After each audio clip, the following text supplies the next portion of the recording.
Ignacio Otaño Echaniz nació en San Sebastián el 29 de julio de 1938 en plena Guerra Civil. Siendo el sexto de 12 hermanos, sus padres Antonio y María Jesús le regalaron una infancia feliz en una casa acogedora con una mesa en el comedor donde se hablaba, se reía, se hacían las tareas y una tienda, la de sus padres, donde aprendió a escuchar.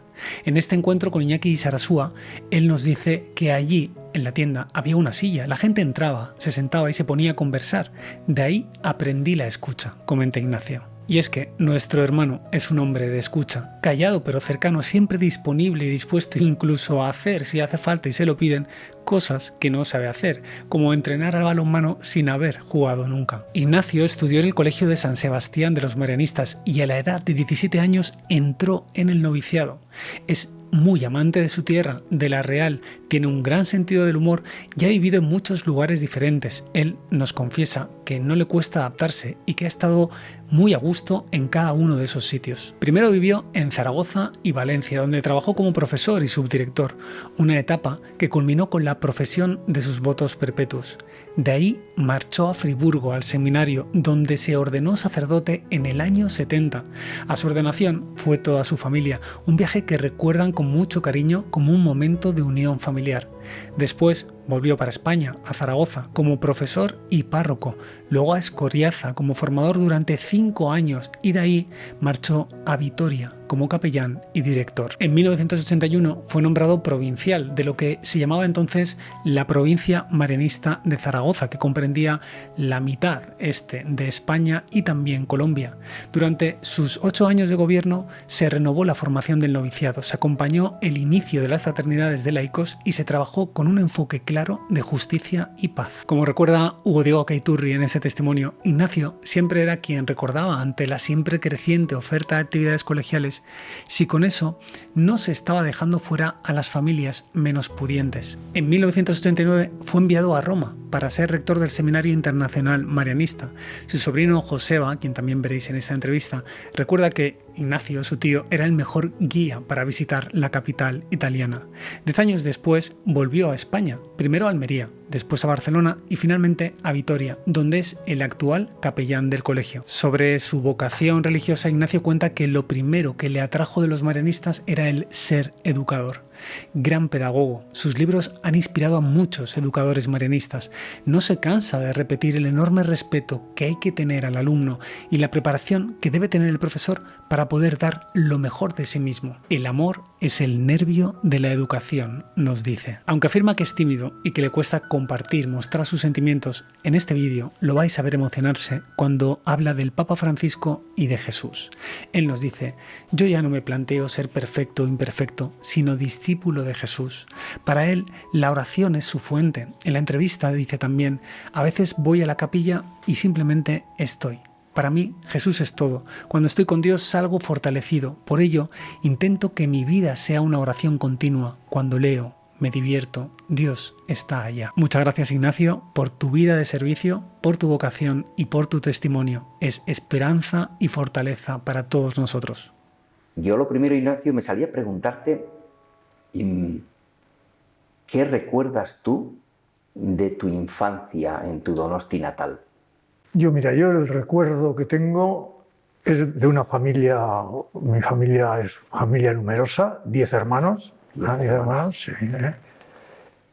Yo recuerdo pues que mi madre pues era una mujer muy bondadosa, mi padre muy honesto, y yo creo que, bueno, pues esas cosas sí que me han influido algo, ¿no? Aunque luego yo, pero bueno, soy mediocre y no sigo todas sus pautas, pero bueno.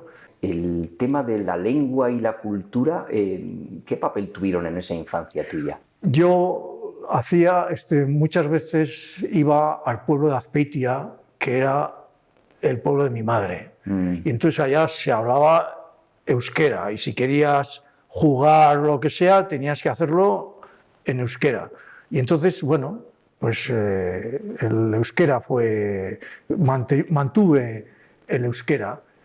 Y luego, pues el euskera y todo lo de mi tierra, pues la verdad es que es algo entrañable. Yo no sé cómo explicarlo, pero bueno, pues para mí es algo, no tengo unos razonamientos, sino simplemente bueno, pues que amo a mi tierra y bueno. Ignacio es mi tío, Ignacio. Lógicamente pues le conozco o tengo los primeros recuerdos desde que yo tenía uso de razón. Recuerdo las visitas a casa de mis abuelos en la calle San Juan en Donosti. Era ese tío que siempre estaba fuera, pero cuando venía pues yo tenía muchas conversaciones con él.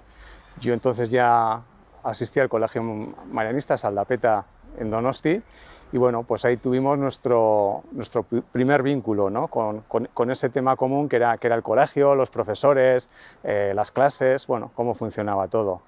Y bueno, lo que sí es cierto que también ahí percibo desde entonces bueno, un denominador común que yo creo que mantiene en todas sus relaciones, que es el de la cercanía y la complicidad. Sí, porque luego tú has pasado muchísimos años fuera de Sí, tu tierra sí. y eso, no sé, se me ocurría, ¿no? Preguntarte que en ese momento, ¿qué te costó más dejar ya? ¿Te hiciste marianista? ¿Te tocó salir? Es que yo,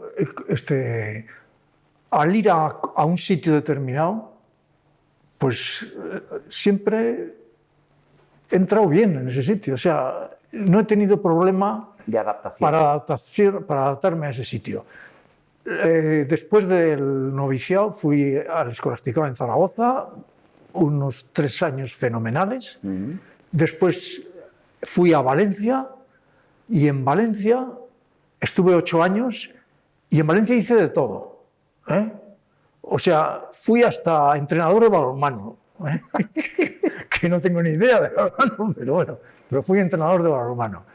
Y bueno, yo conecté perfectamente con los valencianos. O sea, yo todavía me escribo con algunos de los alumnos que tuve en Valencia. Y además de haber conectado, ¿tienes la sensación de haber disfrutado también con el lugar, el modo de ser y de haber comprendido el modo de ser de cada lugar? Yo una de las cosas que veo en mí es que soy poco efusivo o poco... ¿no? Y entonces, muchas veces no manifiesto lo que estoy viviendo, ¿no? O sea, y entonces muchas veces también en esos sitios, pues a lo mejor pues me ha vencido la timidez, ¿no? Y en la relación con ellos y tal. Sí, pero por contra eres muy observador, con lo cual habrás captado muchas cosas. Y además, ¿no? fíjate, soy observador, pero yo a veces me digo, porque la gente a mí me dice, es que tú escuchas. Digo, yo escucho. Y he pensado cuando me has preguntado sobre la infancia y tal, muchas veces he dicho, eso de escuchar no habrá venido de la tienda de mi padre, es decir, la tienda de mis padres, porque en la tienda había 2 sillas y en la tienda de mis padres venía mucha gente, se sentaba y se ponía a hablar, ¿no? Ajá. Y yo, pues muchas veces estaba allá y escuchaba cosas incluso de esas que los mayores no se dan cuenta que hay un niño que está viendo, ¿no? Y entonces, digo yo, si entonces fui aprendiendo a escuchar, ¿no? A observar y a escuchar lo que viven los demás, ¿no? Ignacio es una persona muy cercana, que habla poco y escucha mucho. Es capaz de hacer las preguntas adecuadas en el momento adecuado para hacer un comentario, una sugerencia que igual es muy breve, pero con mucha profundidad. Y Ignacio, ¿cómo en medio de toda esa infancia, ese recorrido, cómo llegaste a plantearte la posibilidad de la vocación religiosa marianista? Bueno, yo en primer lugar el ambiente de mi familia pues era muy religioso, bueno, y yo pues viví ese ambiente. Luego en el colegio pues existía la congregación, que era grupos de fe, ¿no? Pues también estaba metido en esos grupos de fe. Luego yo admiraba mucho a los profesores. Ahí, en principio, lo que de los marianistas me atrajo fue la educación. La educación. Es decir, querer educar. Fíjate que yo, de pequeño, a veces imitaba a los grandes predicadores, y mis hermanos me dicen que predicaba en casa y que decía, por ejemplo, se puede robar, pero con tal de que no te pillen. Lo decías Sí, así. que lo decía así. Y mi padre se sulfuraba, porque mi padre era honesto y honraba a Chamartillo, ¿no? Decía, pero ¿cómo dice este chico? ¿Cómo dice estas cosas, no? Una cosa es saber de Ignacio, puedes saber de Ignacio porque le has visto en algún sitio y sabes que es un marianista. Y otra cosa es conocerle. Yo diría que le conocí a Ignacio cuando tuve la suerte de convivir con él unos meses en Barcelona. Allí le llegas a conocer. Bueno, solamente diré que nunca me he reído tanto en mi vida como aquellos meses que viví con él, con Dani, con Hermenegildo, bueno, con varios hermanos en la comunidad de Barcelona. Era un hombre, y es un hombre, con un humor fino, pero resaltaría de él que te hace sentirte familia. Y ahora valorando, después de todo tu recorrido en la vida marianista, lógicamente, además de la educación, hay muchos elementos que has podido vivir, ¿qué es lo que crees que te ha aportado más para crecer tú como persona? Lo que has podido vivir en la vida religiosa marianista a partir de entonces, que ya son muchos años. Bueno, pues yo creo que primero, pues los medios que me ha dado la Compañía de María para vivir y crecer. Porque a veces se suele despreciar, por ejemplo, el reglamento. Pues yo tengo que decir la verdad, yo al reglamento le debo mucho. Porque yo, dejado por mi cuenta, pues me hubiera abandonado y tal. Entonces, El orden de vida, ¿no? el orden, porque yo pues no hubiera seguido, ¿no? Luego, los medios que los marianistas han puesto para mi formación, y luego los hermanos que he conocido, algunos de ellos, pues que me han hecho pensar mucho, que bueno, que a lo mejor no destacaban por su sabiduría y tal, pero que tenían un sentido de la vida y esto que, bueno, que realmente pues, me ha impresionado, ¿no? Sí. Cuando hablas de los estudios, lo que la Compañía de María te ha permitido poder formarte, ¿qué estudios hiciste? ¿Un poco en qué orden fue? ¿Terminaste lo que era el bachillerato? Terminé el bachillerato, luego hice 2 años de filosofía y letras. Sí. Entonces era filosofía y letras, que eran 5 años, 2 comunes y luego otros 3 de especialidad. Y luego, sobre todo, los medios de formación, que digo, no es solo en ese aspecto, digamos, académico, sino en el aspecto de formación, pues por ejemplo, ejercicios espirituales, cursos de formación religiosa, momentos de reflexión, retiros, etc. Todo eso, pues a mí me ha ayudado mucho, ¿no? Bueno, y uno de esos ingredientes de tu vida marianista desde entonces es la vida de comunidad, Sí. que para quien a lo mejor no conoce tanto la vida religiosa le puede llamar la atención, ¿no? ¿Cómo vivís juntos, gente que no os habéis elegido, de diferentes edades, de diferentes procedencias? No sé, ¿cómo es eso? ¿Tú, eso cómo lo has vivido? Mira, yo recuerdo que un marianista que dejó de ser marianista sacerdote, que dejó de ser marianista pero siguió siendo sacerdote, que llevaba los grupos de Nuestra Señora, de matrimonios, ¿no? Los equipos de Nuestra Señora. Pues hablando un día con él, cuando ya había salido y estaba con los equipos de Nuestra Señora, me dijo, los matrimonios me dicen, ¿cómo se nota que tú has vivido en comunidad? Dice, hombre, ¿cómo se nota? ¿Por qué?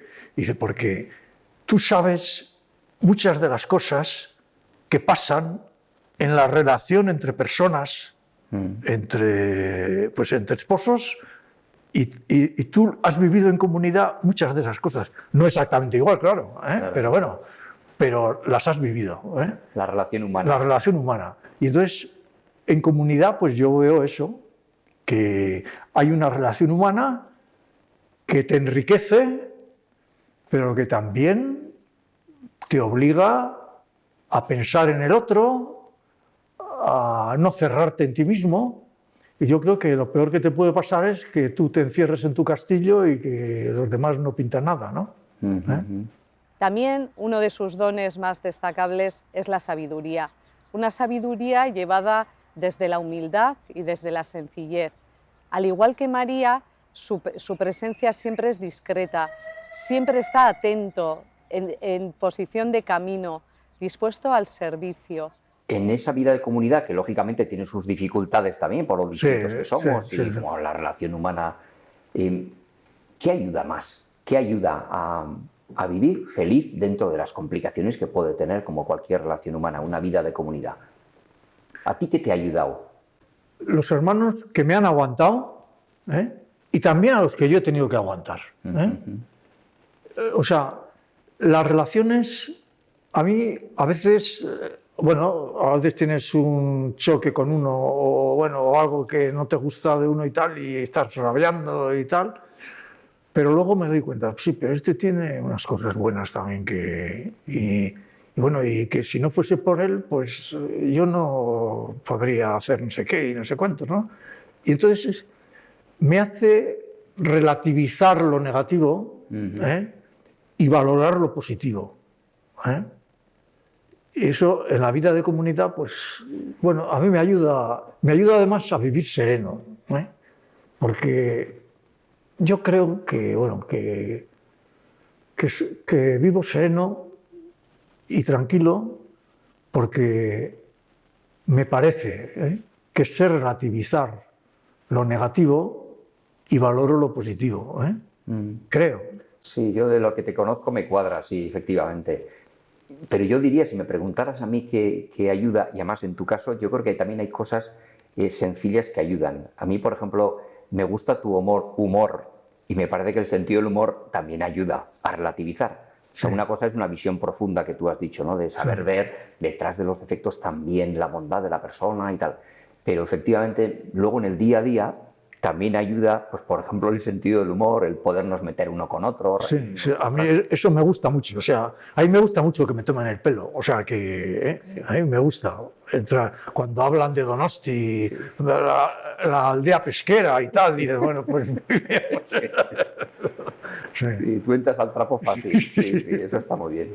Muy bien. Y el fútbol también, ¿no? Que se metan con la Real. Con la Real. Sí. Él es donostiarra, es de la Real. Yo soy vizcaíno y soy del Athletic. Siempre en nuestros correos electrónicos hay algo que habla del Athletic, algo que habla de la Real, pero con un espíritu sano. Es un tema siempre muy reiterativo, pero de buen ánimo, de buena acogida, de sentirnos hermanos.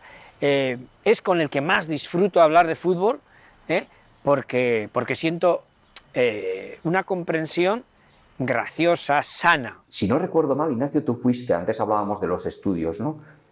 Tú fuiste a Friburgo, a Suiza, a estudiar teología para hacerte sacerdote, enviado por la compañía, justo cuando acababa de terminar el Vaticano II, año 66. El 65 terminó y tú fuiste el 66 a Friburgo. ¿Cómo viviste ese cambio de mentalidad enorme de antes del Vaticano II a después del Vaticano II? ¿Cómo lo recuerdas y cómo lo valoras ahora? Pues mira, yo creo que fue realmente una bendición de Dios, porque yo pasé de una religión de la ley a una religión del amor. O sea, eso. Y luego, en la vida religiosa, pues antes se nos insistía mucho en la perfección. Había que ser perfecto. Y yo poco a poco fui entendiendo que el problema no era ser perfecto. La cuestión era ser seguidor de Jesús, ser discípulo de Jesús. Y entonces yo ya no me planteo el ser perfecto o imperfecto. Yo me planteo ser discípulo de Jesús, ser seguidor de Jesús. Y luego, precisamente yo, en el seminario, en Friburgo, que fui después de, recién terminado el concilio, tuve un profesor que me ha marcado, yo creo, para toda la vida. Zirner, que luego lo echaron de la universidad, pero eso ya es un asunto que... Este me dio una concepción, por ejemplo, de la moral, de la vida, de a partir del amor y no de la ley, que transformó realmente toda mi visión de la fe y de esto, ¿no? Realmente yo le estoy muy agradecido a este profesor de la universidad, que bueno, que algunos decían que era un rollo, que era tal, pero bueno, para mí, extraordinario, ¿no? Además, la universidad venía este profesor a sustituir a otros profesores de moral que, bueno, que habían sido muy mal vistos por los alumnos y que, bueno, que prácticamente los alumnos los echaron y tal y cual, ¿no? Y este fue realmente, pues no sé, una bendición, ¿eh? Sí. Y bueno, y el clima del concilio, pues yo creo que fue muy beneficioso, por mucho que luego pues se hayan cometido exageraciones y tal y cual, pero yo creo que para la Iglesia fue un gran bien, para mí personalmente fue un gran bien el Vaticano II. Y hablando de un gran bien en aquel momento, este momento que nos está tocando vivir, el Papa Francisco, ¿cómo lo valoras? ¿También crees que está aportando en este momento a la Iglesia algún aire fresco? A mí el Papa Francisco me entusiasma.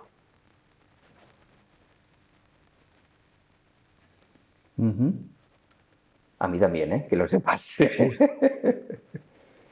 Yo creo que hay sobre todo dos cosas que él subraya y que me parece... Perdona, ¿eh? Sí, no te preocupes. Que es bonito que nos emocionemos con estas cosas porque quiere decir que tiene su hondura y su importancia. Dos cosas. La insistencia que tiene en el amor de Dios. Dios es amor, te quiere, misericordia, es tu amigo, etc. Y luego su compromiso con los pobres, los marginados, los migrantes, los que pasan hambre, los que no tienen vivienda. Todos esos están siempre presentes en los discursos del Papa. Los hijos de Dios que más sufren, ¿no? Los que más sufren, ¿eh? Entonces yo creo que sobre todo esas dos cosas yo aprecio en él, ¿eh? Y luego pues esa sencillez de cómo las dice, ¿no? Porque vamos, ya no están aquellos grandes discursos tan, ¿no?, solemnes y tal, y sino es muy sencillo en la manera de decir, y te dice el santo de la puerta de al lado, pues...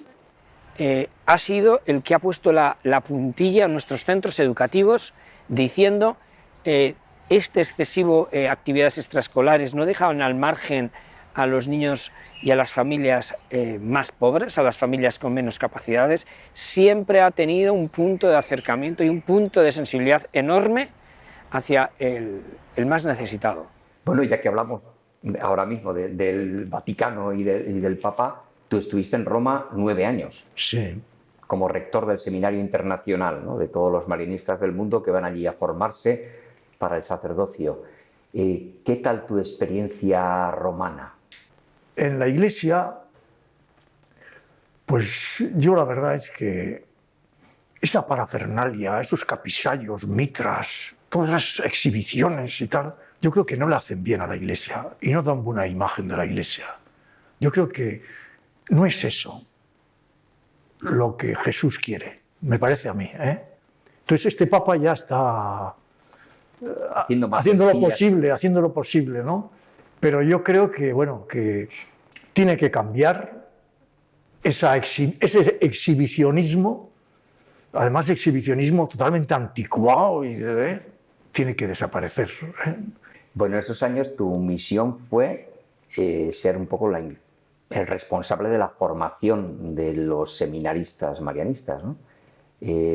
No sé, ¿cómo viviste esa función, esa etapa?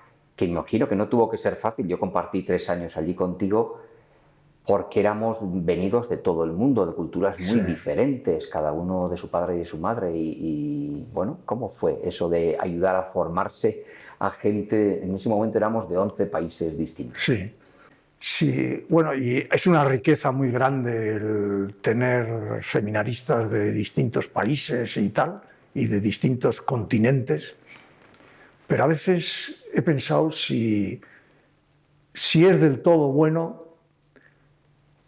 europeizar a todos los continentes, es decir, que de todos los continentes se europeicen y se acostumbren a un tipo de vida que no es el de su país ni el de su gente, ¿no? Y entonces que luego vayan haciendo en su país la vida que hicieron en Europa o que hacen en Europa, ¿eh? Eso me parece Un riesgo. un riesgo grande, ¿eh? Comparto el riesgo. Por decirte una palabra, yo acabo de estar hace un mes, como sabes, en Roma, visitando el seminario, y tengo la impresión de que en eso van mejorando, que se van haciendo más conscientes cada vez más de ese riesgo y que creo que lo están gestionando un poco mejor, con más conciencia de dónde vienen y a dónde van, y entonces inculturar mucho todo eso, ¿no? Sí. No es fácil, pero yo creo que el esfuerzo está. Y sí, me alegra que saques ese riesgo porque lo hablamos hace poquito, ¿no? Y luego yo en el seminario, pues hombre, intentaba que no hubiese o que no apareciese o que se suprimiese la mentalidad clerical. Es decir, un clericalismo que dice el cura está por encima del de abajo, sobre todo nosotros los marianistas, con la composición mixta, eso pues no puede ser, ¿no? Entonces, que el cura es un servidor, no es un escalafón en la iglesia, sino que es un servicio que tú prestas a la comunidad eclesial y no es que estás en un pedestal, ¿no? Eres un hermano más. Eres un hermano más. Y yo eso intentaba decir, y luego algún que fue seminarista alguna vez me ha escrito diciendo que él recuerda del seminario pues la idea del Dios amor, o la idea, y yo, eso me alegra mucho, claro. Sí, sí. Porque, bueno, que recuerde precisamente que Lo esencial. lo esencial, claro, lo esencial, pues me parece estupendo, claro. Qué bien. Bueno, y ahora estás en Vitoria, ya Sí. llevas unos cuantos años aquí. Es tu tierra, por un lado, para ti no es complicado situarte aquí, no lo ha sido en ningún sitio, pero aquí menos. Pero es verdad que estamos en otro momento, ¿no?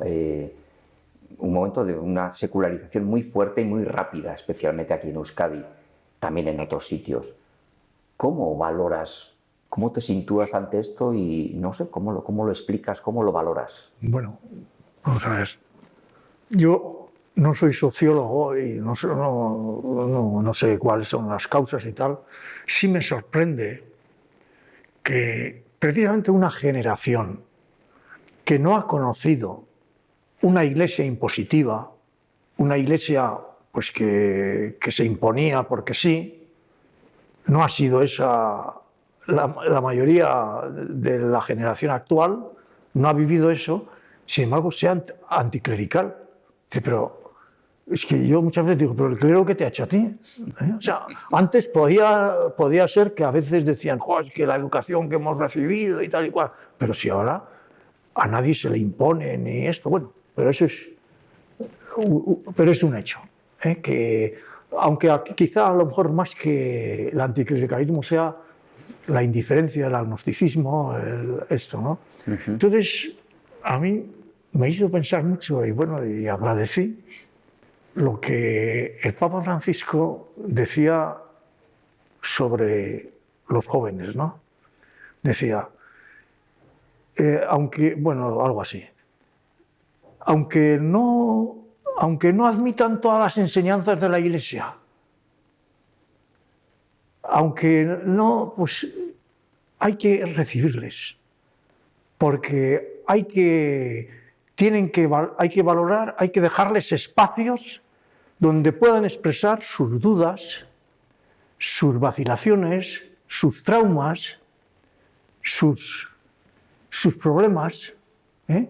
Entonces, que la Iglesia sea un espacio donde puedan realmente expresar esas realidades y tratar de vivir en la verdad, ¿no? Que eso realmente, porque claro, que un papa diga que no hace falta seguir las enseñanzas de la Iglesia, no lo dijo así, claro, ¿eh? Sí. Pero que diga, haciendo hincapié, ¿no? sí. Y entonces yo creo que hoy día necesitamos en la educación poner el acento en lo esencial, ¿no? No poner el acento en cosas totalmente accesorias y tal, sino la fe, hombre, con las formas adaptadas al joven, a quien sea, pero realmente que vayamos a lo esencial de la fe. Y bueno, y en lo esencial de la fe hay muchas cosas que, bueno, que aunque yo no sepa qué dice el dogma de no sé qué, pues no pasa nada, ¿eh? Hay cosas más esenciales en la fe, que es la relación con Jesús para mí. Bueno, el cultivar la amistad con Jesús, el que Jesús sea el centro de mi vida, pues yo creo que es lo fundamental. Y bueno, y luego, pues todas las otras cosas pues son relativas al fin y al cabo, ¿no? Sí, ¿no? Me ha gustado cuando has dicho que pueda vivir en la verdad, que algunos podrán interpretar, no, en la verdad de la Iglesia. Digo, no, yo creo que tú lo decías, cada uno en su verdad, o sea, que honestamente pueda ponerla encima de la mesa y eso sí. Y que pueda expresar su duda, y que no, tú estás dudando a la calle, ¿no? Sí. Porque a veces algunos dicen, es que el que es cristiano, el que es católico, tiene que ser como el que se apunta a un club y dice, y sigues las normas o a la calle. Pues en la Iglesia no es así, no debe ser así. No debe ser así. En la Iglesia hay que admitir a todo el que tenga una inquietud o el que tenga pues, deseos de vivir pues, honestamente y respondiendo pues, a lo que la conciencia le dice, pues la Iglesia debe ser la casa de todos esos vacilantes y tal, pues debe ser la casa que les acoge y les recibe, ¿no? Bueno, la forma de ser y de estar de Ignacio transmite siempre el Evangelio y el mensaje Shaminat. Realmente él es un educador nato y se nota que transmite con pasión tanto a los niños como a los adultos su amor por María. Él es como María, una persona que guarda su experiencia de Dios en el corazón, la medita, la reflexiona y luego la lleva a su vida en sus pequeñas y grandes obras de cada día. Ignacio, en este caso, ha mostrado siempre un cariño enorme por la familia marianista. En concreto, por la parte que me toca, tengo que destacar que a los fraternos nos quiere como hermanos. Siempre reza por nuestras preocupaciones, nos manda palabras de consuelo cuando las necesitamos y es el primero en celebrar con nosotros nuestros acontecimientos importantes. Retomando algo que has dicho al principio, Ignacio, tú decías que te llamó la atención un poco, tu punto de enganche fue la educación, algo que te atraía ya de los marianistas que conociste, ¿no? Aunque luego se haya enriquecido con muchas más cosas. Volviendo a la educación, tú después estudiaste pedagogía, te especializaste en eso. ¿Ahora a estas alturas de tu vida sigues pensando que la educación merece la pena? ¿Que es una inversión en la que merece la pena seguir luchando? Yo creo que sí. Sí. Yo creo que ayudar a crecer a la persona pues es una labor estupenda. Entonces, yo creo que hoy día, por ejemplo, el gran problema del sentido de la vida, que es uno de los grandes problemas, pues yo creo que de los jóvenes de hoy, ¿no? El sentido de la vida, pues yo creo que nuestra educación les puede ayudar a encontrar ese sentido de la vida. No para iniciados, si tuvieras que decir así en este tipo de conversación sencilla, para una persona que no conoce la pedagogía marianista o el modo de educar de los marianistas, ¿dónde dirías tú que están las claves, un poco lo esencial, como ibas antes con la fe, ¿no? Es decir, sin grandes discursos, ¿dónde están las intuiciones más acertadas o mejores después de 200 años en el modo de educar de los marianistas? Bueno, yo creo que el valor marianista es el espíritu de familia. Pero bueno, el espíritu de familia no es el buenismo o la blandenguería, ¿no? Porque claro, decimos espíritu de familia, pero en un colegio, en una familia, no se ponen notas, no hay evaluaciones. En una familia no existe el orden que hay que tener, pues, si quieres que el sistema funcione, ¿no? La disciplina y todo eso, en una familia no existen, ¿no? Entonces, bueno, hay cuestiones que hay que vivir, pero el espíritu de familia, sobre todo, en el espíritu eso que decía Laban, ¿no? Que el amor es el nervio de la educación. Entonces, ahí y entonces por amor muchas veces será la exigencia. Por amor será la competencia profesional. Porque a mí me parece que no se educa si realmente tú no tienes un mínimo de competencia profesional. Es decir, tú tienes que preparar bien las clases, tratar de ser buen profesor, porque si no, tu influencia, por muchas palabras bonitas que digas, pues no. Y a ti te van a valorar precisamente por tu profesionalidad. Entonces, luego, yo suelo decir muchas veces que el profesor... Yo recuerdo que cuando nosotros éramos alumnos, decíamos, este profesor es muy justo, pero lo decíamos en sentido positivo, ¿no? Que es justo, que, bueno, pues que hace justicia, que no es arbitrario a la hora de juzgar y tal, ¿no? Pero yo también añado, pero no es justiciero. Es justo, pero no es justiciero. Es decir, no se ensaña con el otro, no se venga, es capaz de perdonar cuando eso, aunque no puede estar todo el día perdonando y dejando que hagan lo que les dé la gana, ¿no? Pero sí, digamos, una visión humana en la relación con el otro. Eso yo creo que es muy importante, ¿no? Que el otro te tenga, pues, yo no sé si como amigo, porque amigo, pues no, es tu profesor y es mayor que tú y bueno, eso es indiscutible. Como tu padre no es tu amigo, bueno, tendrás mucha relación con él y muy buena, pero es de otra generación, es de otras actitudes y tal. Pero entonces vivir, sobre todo yo creo, hacer del amor el eje. Y entonces eso se traducirá en el espíritu de familia, se traducirá en la profesionalidad, bueno, pues en toda la vida que hagas con el alumno. Sí, sí que cuadra un poco cómo te sale resumirlo. Si recuerdas cuando en estos últimos años están intentando recrear la educación marianista, ¿no? Con el famoso REM, después de mucha síntesis y muchas lecturas les salía como sintetizarlo en dos ejes, ¿no? Decían relación y sentido. Me imagino que te cuadra eso, sí, más o menos. Sí, sí. La relación entre todas las relaciones posibles dentro de una familia, como has descrito, quizá la relación fundamental sea la de educador-alumno y alumno-educador, ¿no? Has hablado un poco de esa relación. ¿Cómo se te ocurre caracterizar este tipo de relación? Tú has dicho, hombre, amigo, exactamente no es. ¿Cómo es cómo habría que cuidar esa relación profesor-alumno? Sí, bueno, para mí es difícil, sí. Pero yo creo que el profesor tiene que, primero, realmente sentir un gran respeto por el alumno. El alumno no es una cosa, sino que es una persona.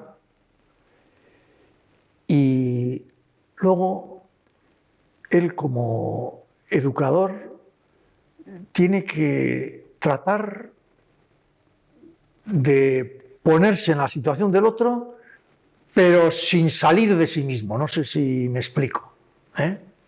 Tiene que ponerse en la situación del otro, pues Porque el otro muchas veces las reacciones que tiene, pues hay que entenderlas.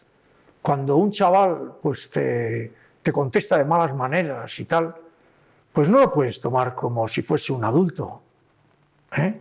Hombre, no le vas a permitir que sea un insolente constantemente y tal, ¿no? Pero bueno, pero hay que tener en cuenta, pues bueno, pues que tiene su edad, que no tiene una experiencia, que no tiene los mandos de sí mismo, pues esto, y entonces suelta lo que le sale, ¿no? Entonces, o sea, no convertir en una tragedia, por ejemplo, una mala contestación que un chico me ha dado, ¿no? Hombre, pararle los pies, claro, ¿no? Pero bueno, pero saber relativizar también, saber relativizar con el alumno, me parece muy importante. Luego yo, no sé, veo un poco la dificultad de que hoy día el alumno tiene un montón de agentes exteriores que le están educando, ¿no?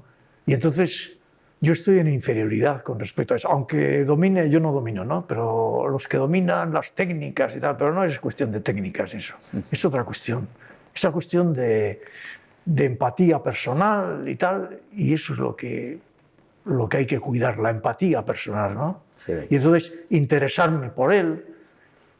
Yo digo en alguno de los libros, pues saberle tomar el pelo, o sea, pero nunca humillándole, nunca humillándole, o sea, la ironía, que no sea una ironía hiriente, sino que dices, hombre, porque estamos bromeando pues, de algo que el otro también lo toma bien, ¿no? Eso. Pero entonces el otro ve que tú te preocupas de él, que te interesas de él y tal, pues eso. Vale, vale. Bueno, muchos años de educador, pero luego te ha tocado otras funciones. Antes hablábamos del rector del seminario, te tocó ser provincial. Sí. Mi provincial, entre otros. ¿Cómo, ahora todo lo pasado, cómo valoras aquel tiempo de tener que ser el responsable de tantos hermanos, de todas las decisiones en una provincia religiosa amplia? No sé, ¿qué recuerdos tienes de aquel tiempo? Pues el mejor recuerdo que yo tengo es el de los hermanos, ¿eh? Es decir,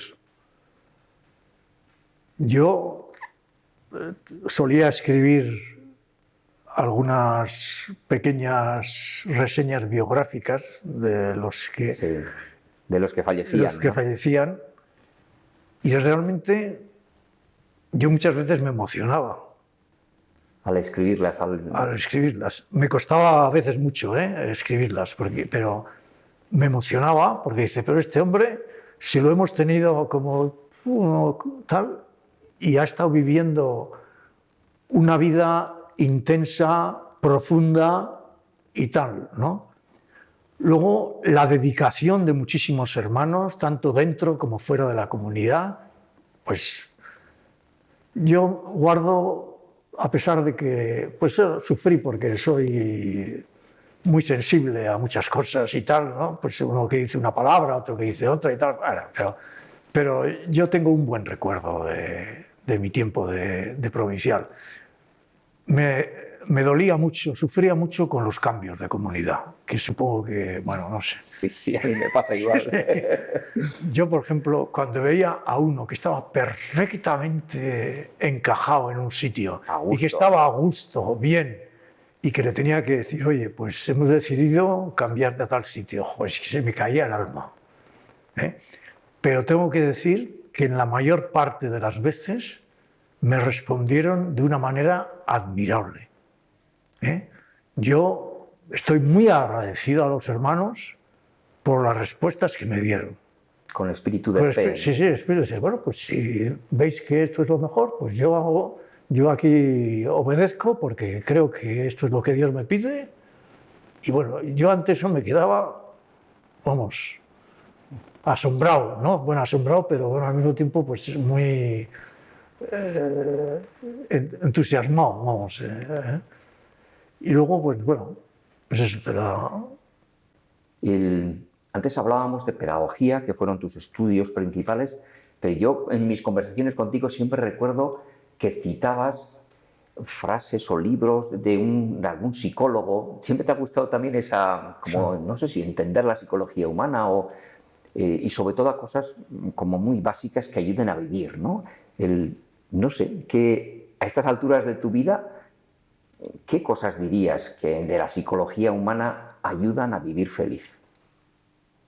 Quien vive condenando continuamente, despotricando continuamente de los otros, ese es tremendamente infeliz.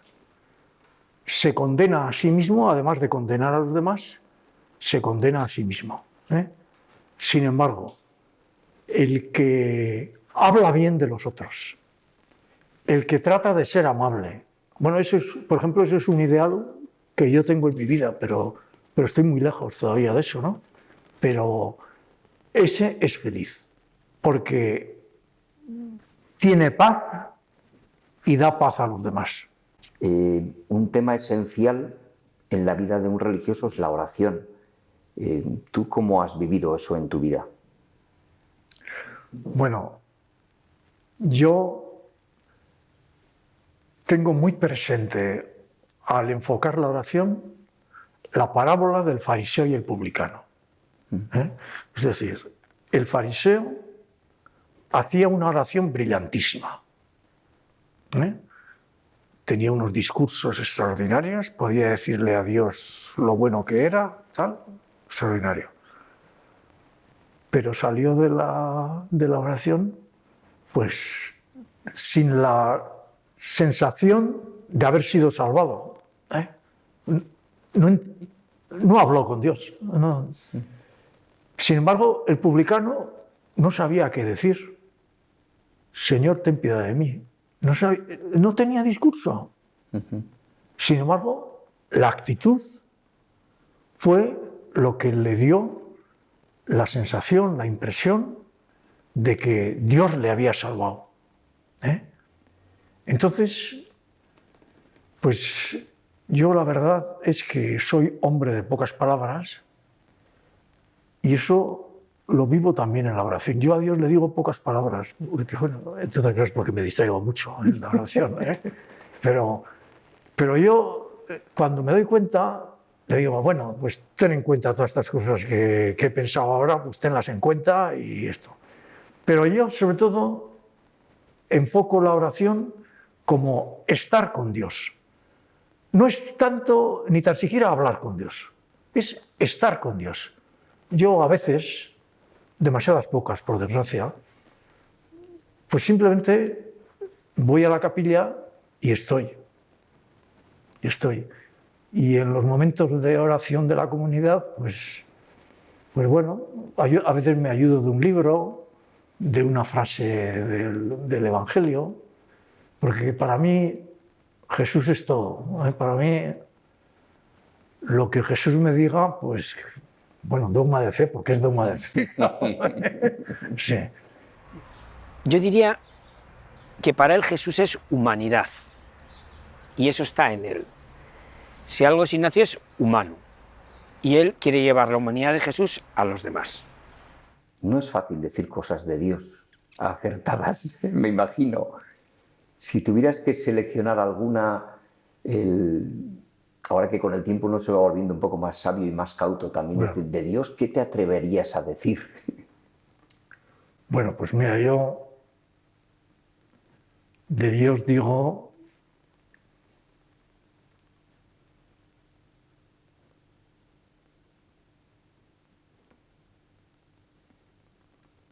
que es compañero. Es aliento, es compasión, es comprensión, es ayuda,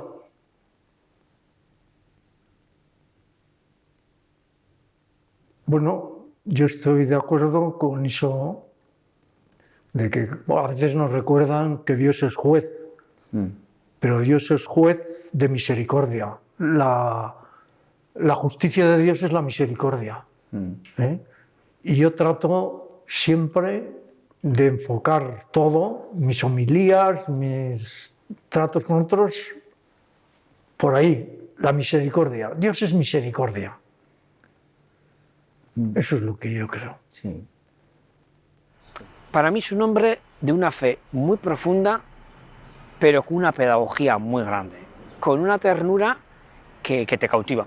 Entre las cosas que te ha tocado hacer, que son muchas, una que yo sé que le dedicaste cierto tiempo a hacerlo y luego a escribir también, era el acompañamiento de personas, de parejas que se preparan para el matrimonio, ¿no? Bueno, no sé, de tu experiencia ahí, ¿qué es lo más valioso o importante para una pareja que quiere vivir esa experiencia de proyecto común? No sé, ¿qué le vale más recordar, ¿no? En un matrimonio, bueno, me parece que es importante, es el diálogo, el perdón, saberse perdonar, dialogar y decirse las cosas, saberse perdonar. Y luego una cosa que dice el Papa en Amoris Laetitia, tener en cuenta o no decir palabras de las que luego me tenga que arrepentir. Es decir, muchos problemas de los matrimonios nacen de esta palabra que me dijiste, de esta ironía que empleaste. Es decir, esos pequeños detalles que hacen que explote la bomba. Entonces, tener mucho cuidado con esos detalles. De lo que pueda herir. Lo que pueda herir, ¿no? Y bueno, y luego, pues eso, yo creo que el perdón también, porque muchas veces, pues bueno, no nos controlamos y bueno, y hay que comprender también que, bueno, que muchas veces el otro no responde plenamente a lo que yo hubiera querido o tal, ¿no? Es verdad que has estado bastante tiempo de tu vida en colegios, de profesor, también de director, tal, pero luego te ha tocado también estar de párroco. Sí. Y yo recuerdo en 3 lugares, Zaragoza, Barcelona y Almería. No, en Barcelona de párroco no. Ah, pero estuviste de coadjutor también Sí, en la parroquia, ¿no? sí, O sea, sí. O sea, que dedicado a lo que es la labor parroquial, al menos en 3 lugares también has tenido experiencia. No sé, de ese tiempo y de ese tipo de experiencia, ¿qué recuerdas o qué rescatarías para tu vida, de lo que te ha aportado? Bueno, pues mira, yo la primera parroquia en la que estuve fue al año de ser ordenado, fui párroco del Bajo Aragón, de Santa Cruz. Sustituí a José López. Y yo iba con un entusiasmo extraordinario. Y la verdad es que no me defraudó, porque, bueno, yo me volqué en formación de la gente y tal. La gente me quería, creo yo, y yo le quería a la gente. Y luego una faceta que ha sido diferente en las 2 veces que he vivido esa faceta es la relación con los gitanos. Al lado de nuestra parroquia, de nuestra casa, vivían unos gitanos portugueses y luego un poco más adelante, pues otros gitanos y tal. Yo la verdad es que con esos gitanos fui muy paternalista. Incluso le compré un burro a un gitano y luego me engañó. Pero bueno, pero era muy paternalista. Sí. Pero al mismo tiempo yo les quería y ellos me querían. O sea, me invitaron a una boda suya, de esas que enseñan el pañuelo y tal. Pero claro, cuando llegó lo del pañuelo me apartaron. Me dijeron que yo era payo, a pesar de todo era payo, ¿no? Pero bueno, yo me arreglaba muy bien con ellos, intercedía por ellos ante los jueces, o sea, muy bien. Y sin embargo, la segunda experiencia con los gitanos, que fue en Almería, ya pues muchos años de esto, fíjate que cuando fui a Almería de párroco, en el viaje del tren, un señor me preguntó, ¿a dónde va? Y tal, pues a Almería. ¿Y Almería en dónde? Pues voy a La Chanca. ¿Cómo? A La Chanca, sí. Es que soy cura y voy a ocuparme de la parroquia de La Chanca. ¡A La Chanca! ¿Sabe usted dónde se mete? Me dejó, dijo, bueno, ya iba con ciertas precauciones y luego pues allá, pues hombre, la verdad es que me costó mucho, es la verdad. Allá encontré también muy buenos amigos, en fraternidades, en tal, pero el ambiente aquel me costó mucho. Yo hice lo que pude. Pero bueno, y luego los más dicho de parroquias, pues los años de Barcelona, pues fueron sobre todo de despacho parroquial, luego algunos cursillos y tal, y luego pues tenía unas reuniones semanales sobre el Evangelio del domingo y tal, y bueno, pues yo estaba contento en Barcelona, aunque la verdad es que no tenía un